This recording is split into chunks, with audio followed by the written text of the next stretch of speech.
et personne ne dise « restitue ». Sommes-nous des poursuivis ou des poursuivants?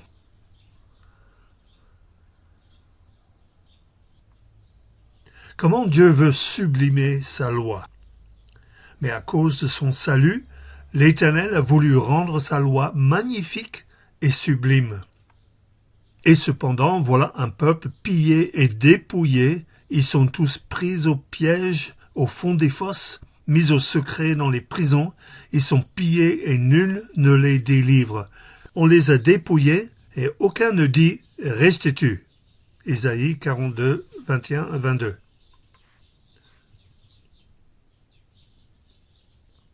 De quoi avons-nous été dépouillés depuis tant d'années?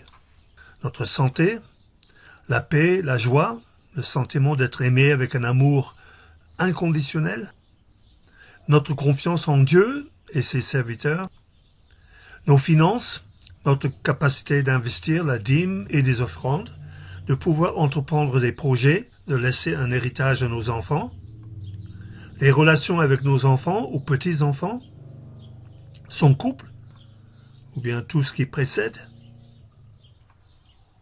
On n'a pas tout perdu car on a Jésus. 38 années d'attente sans jamais pouvoir atteindre son plus cher désir. Quelque temps plus tard, Jésus remonta à Jérusalem à l'occasion d'une fête juive. Or, dans cette ville, près de la porte des brebis, se trouvait une piscine entourée de 5 galeries couvertes, appelées en hébreu Bethséda.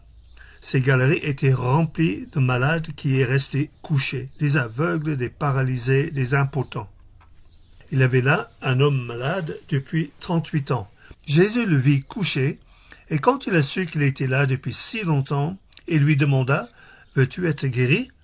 Maître, répondit le malade, « Je n'ai personne pour me plonger dans la piscine quand l'eau commence à bouillonner. Et le temps que je me traîne là-bas, un autre y arrive avant moi. » Eh bien, dit Jésus, « Lève-toi, prends ta natte et marche. » Et à l'instant même, l'homme fut guéri.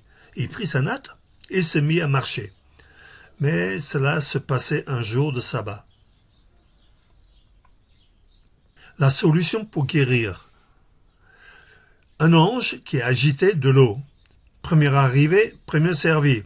C'est une guérison limitée par un événement occasionnel et étrange. Jésus le vit couché. Mais dans ces galeries étaient remplies de malades qui étaient restés couchés.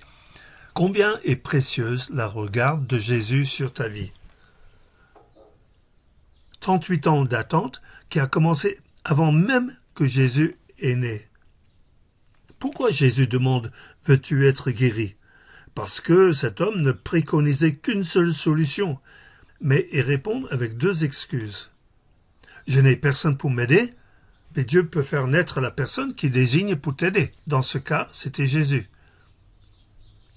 Il y a d'autres qui passent devant moi, mais Dieu peut à l'instant te faire passer devant les autres. C'est vraiment un crève-cœur de ne pas voir avec les yeux spirituels ce que Dieu s'apprête à faire pour toi. Qu'il a prépositionné ses anges tout près de toi pour apporter la réponse de Dieu pour ta situation.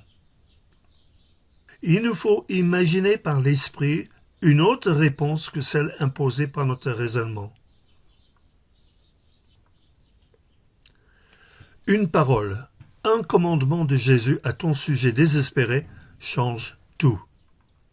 Quand il passe dans ta vie pour te délivrer, on n'a pas besoin d'expliquer nos échecs, Dieu le sait déjà, mais nos raisonnements peuvent rendre impuissants, neutraliser notre foi, qui est notre confiance en lui. Accessoirement, les religieux ont toujours quelque chose à redire. Les responsables des Juifs interpellèrent donc l'homme qui venait d'être guéri. « Mais c'est le sabbat.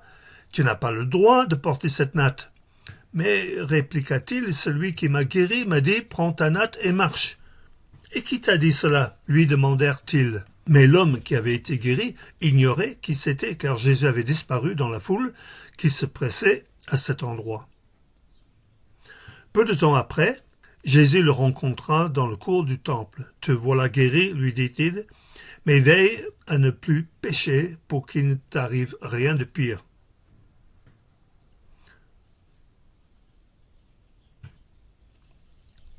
Et l'homme alla annoncer au chef des Juifs que c'était Jésus qui l'avait guéri. Les chefs des Juifs se mirent donc à accuser Jésus parce qu'il avait fait cela le jour de sabbat. Jésus leur répondit, « Mon Père est à l'œuvre jusqu'à présent, et moi aussi je suis à l'œuvre. » Cette remarque fut pour eux une raison de plus pour chercher à le faire mourir, car non content de violer la loi sur le sabbat, il appela encore Dieu son propre Père, et se faisant ainsi l'égal de Dieu.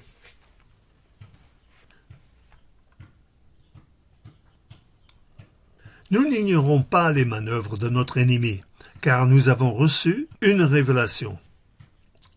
La volonté du diable, le voleur vient seulement pour voler, pour tuer et pour détruire.